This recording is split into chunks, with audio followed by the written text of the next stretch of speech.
ঈদ উৎসবে মেতেছেন রাজধানীবাসী। এই মুহূর্তে রাজধানীর হাতের ঝিল এলাকায় আছেন রিপোর্টার চন্দ্রিমা চৌধুরী।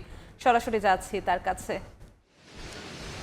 এই মুহূর্তে দাঁড়িয়ে আছি হাতির ঝিলে এবং এখানে থেকে জানাচ্ছি ঈদে মানুষ যারা ঢাকা নগরীতে রয়ে গেছে তাদের ঈদ ভ্রমণের অবস্থা। আজ সারাদিন ঘুরে ঘুরে দেখেছি ঢাকার বিভিন্ন প্রান্তরে এই আজকের এই ঈদের দিনটিকে উপভোগ করার জন্য এবং পরিবারের সাথে সময় কাটানোর জন্য ঢাকাবাসী কিন্তু নানান দিকে ছুটে গেছেন। এর মধ্যে হাতির ঝিল কিন্তু অন্যতম আকর্ষণীয় একটি স্থান।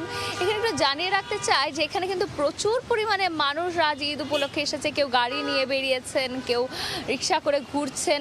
তবে ঘুরে কিন্তু অনেকের সাথে কথা বলে জানা গেছে যে তারা বেশ কিছুটা বিড়ম্বনার মধ্যেই পড়েছেন, কারণ এই যে হাতির ঝিল পুরোটা এরিয়া জুড়ে কিন্তু তেমন কোনো আলোক সজ্জার বা পর্যাপ্ত লাইটিংয়ের ব্যবস্থা না থাকায় তারা কিছুটা অনিরাপদ অনুভব করছেন এবং তারা জানাচ্ছিলেন যেহেতু পরিবার নিয়ে এখানে এসেছে তারা আসলে নিরাপত্তাহীনতায় ভোগার কারণে বেশিক্ষণ আবার এখানে থাকছেও না।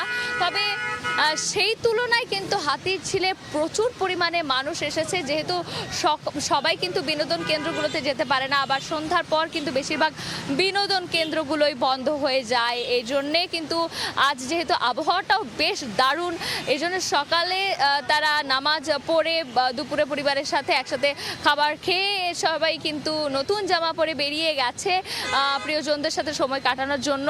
এক্ষেত্রে কিন্তু আমরা পুরো হাতির ঝিল ঘুরেই দেখেছি যে আসলে লাইট স্বল্পতা, আলোকসজ্জার স্বল্পতার সাথে সাথে তারা এখানে কিন্তু নিরাপত্তা কর্মীদের খুব একটা টহল দেখা যায়নি। তার জন্য এখানে আসা দর্শনার্থীরা বলছিলেন যে আরও কিছুটা নিরাপত্তা ব্যবস্থা জোরদার করা উচিত, যাতে তারা ঈদের এই আনন্দটা সকলের সাথে নিরাপদে ভাগাভাগি করে নিতে পারে। একই সাথে কিন্তু এখানে আজ দেখেছি হাতির ঝিল জুড়ে বেশ কিছু জায়গায় আসলে যানজটের জটলাও সৃষ্টি হয়েছে।